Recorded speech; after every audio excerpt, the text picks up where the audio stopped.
episode kali ini kita akan bahas mengenai tujuan dan manfaat mempelajari komunikasi interpersonal dan intrapersonal nih teman-teman.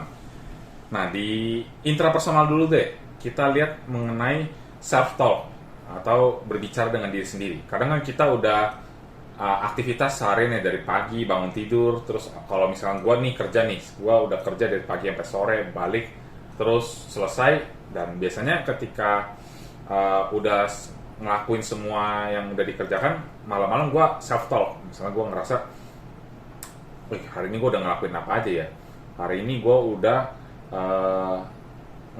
pencapaian apa yang udah gue dapat, hari ini kesalahan apa yang gue udah perbuat yang harus gue perbaiki. Akhirnya gue evaluasi semua yang udah gue lakukan. Nah dari situ gue ngerasa muncul self awareness atau sadar gue ini harus ngapain, gue lemahnya di mana, gue harus belajar apa. Nah itu muncul semua tuh.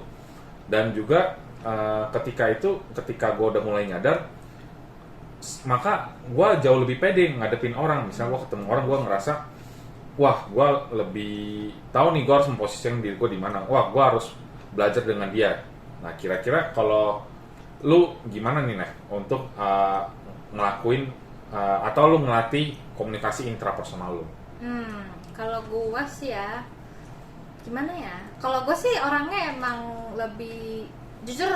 Dari awal gue, dari adanya self awareness itu baru akhir-akhir ini gitu. Kayak sebelumnya gue tuh orangnya jarang merenung tentang diri gue sendiri, karena gimana ya, gue tuh orangnya kayaknya kepedeannya terlalu tinggi. Wah, jadi kebalikan dari gue nih. Ya, jadi gue kayak terlalu think highly of myself gitu, karena okay. kayak I'm the main character of this all gitu. Jadi gue kayak merasa gue nggak perlu merubah apa yang gue rubah gitu.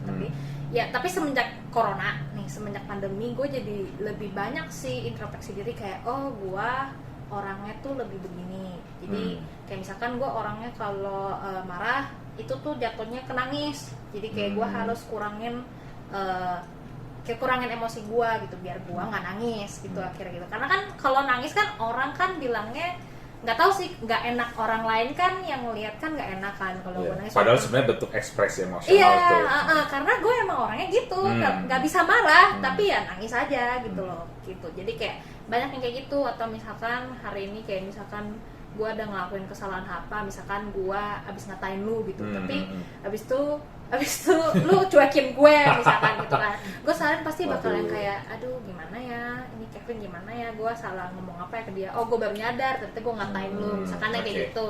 Nah gue akhir-akhir ini baru ada yang kayak gitu loh, setelah dimulainya corona. Mungkin karena kita juga jarang ketemuan sama orang, jarang boleh keluar, jadi lebih banyak intrapersonal ya, benar. Karena kan kalau orang lain gue nggak tahu ya, tapi kalau gue termasuk yang diprotek banget sama orang tua di rumah, jadi ya nggak boleh kemana-mana gitu. Jatuhnya ya gue cuma bisa ngomong sama diri gue sendiri, kayak gue hari ini mau ngapain.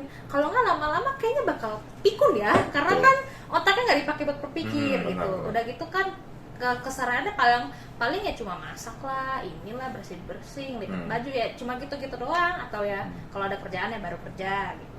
Cuman kan itu nggak ngelatih untuk gua menerima diri gua padanya, dan nggak melatih gua untuk introspeksi atau mengembangkan diri gue ke arah yang lebih baik gitu. Jadi menurut gue interpersonal itu ada gunanya sih, karena kan mau gimana pun konsep diri kita tuh harus diawali dari kita mengenal diri sendiri dulu. Betul. Kan. Kalau enggak kita gimana mau present diri kita ke orang lain gitu lah. Kayak misalkan lu mau interview kerja, kalau lu nggak bisa kayak merepresentasikan diri lu sendiri, gimana mereka bisa mengerti lu, betul. Iya, gimana mereka mau hire lu gitu. Betul. Gitu sih, Pak.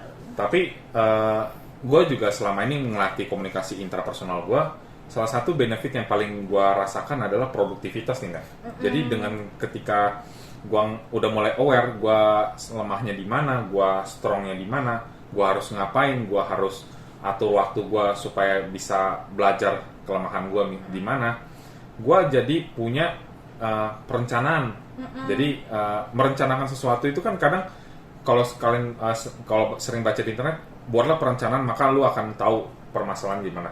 Nah menurut gue salah. Menurut gue adalah kita harus sadarin dulu diri kita masalahnya di mana, lemahnya di mana, baru bisa buat perencanaan. Dan ketika perencanaan itu dibuat dan dijalankan, produktivitas kita bisa naik. Iya, Jadi betul. produktivitas naik itu maksudnya kita tahu apa yang harus kita lakukan setiap Iya, harinya.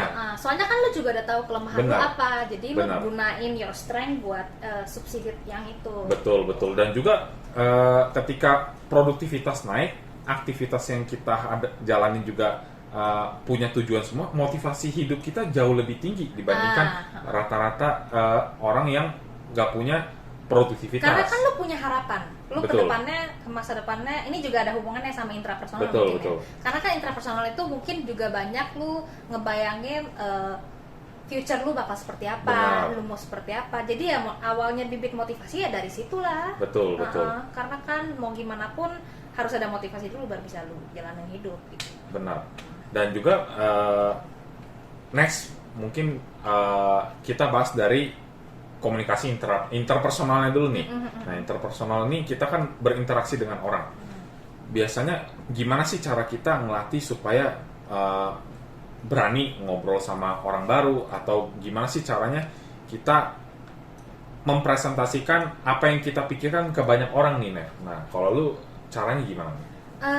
Kalau gue mungkin ya belajar baik dari diri sendiri juga sih sebenarnya dari awal, karena kan gue emang orangnya asal nyeplos gitu, nggak mikirin orang, punya perasaan gitu kan.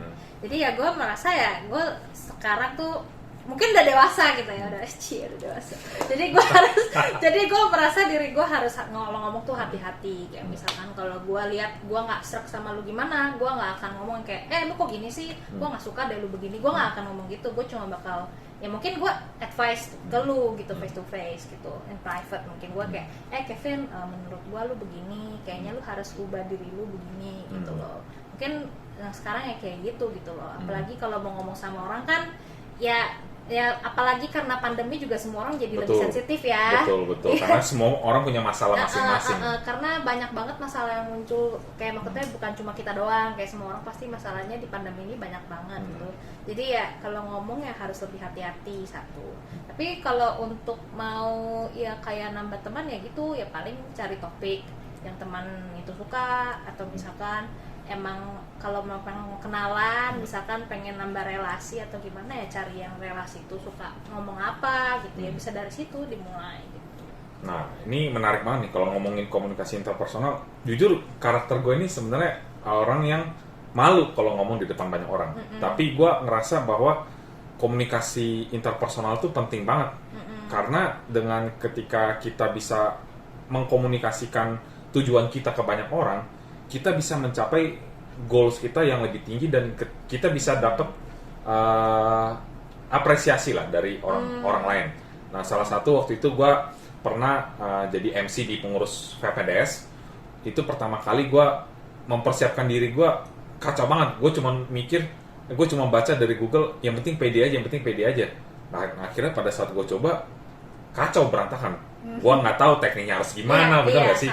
Gue nggak tahu apa yang harus dilatih. Nah, dari situ gue ngeliat bahwa PD doang nggak cukup. Oh, ternyata kita perlu persiapan, kita perlu ngelatih dulu sebelum ngomong di depan orang. Kita ngomong dulu di depan cermin misalkan. Iya kan pasti adalah first timer. Itu kan berarti lu termasuk balik lagi dong ke diri sendiri. Betul, dan juga kita juga harus punya informasi sedikit lah, jangan sampai blank banget. Itu kan ada, tapi kan dari situ lu juga belajar. Jadi menurut gue ya kesalahan itu tidak apa-apa. Betul, kesalahan itu pengalaman paling terbaik. Iya, bukan berarti lu pendosa sampai akhir hidup lu gitu loh. Yang penting kesalahan itu dibuat semudah mungkin lah. Jadi waktu itu pertama kali gue coba di umur 18 tahun, dan jangan pernah ngerasa 18 tahun gak bisa MC itu maksudnya sesuatu yang fatal gitu. Yang penting kita udah mulai coba, terus ya kita perbaiki terus aja, karena setiap orang startnya beda-beda, bener gak sih? Karena ya apalagi kalau misalkan komunikasi nih, kalau ngomongin public speaking itu emang nggak bisa yang langsung twing jadi gitu loh. Itu beneran butuh banyak jam terbang lah istilahnya untuk bisa mencapai sampai misalkan ke tingkatnya apa tuh Daniel Indonesian Idol yang kayak gitu kan, itu udah dewa banget gitu istilahnya. Itu udah expert banget lah ya. Kita kan belum bisa yang kayak gitu. Kita kalau bisa kayak gitu ya tetap harus latihan banyak gitu. Oke.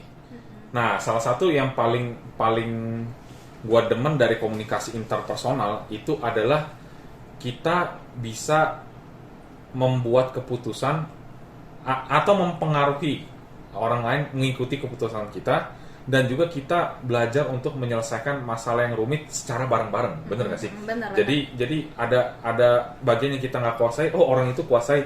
Ya kita karena bisa komunikasi interpersonal, kita bisa minta bantuan orang itu untuk menyelesaikan nih. Nah, kalau Nevi, manfaat mempelajari komunikasi interpersonal itu apa nih?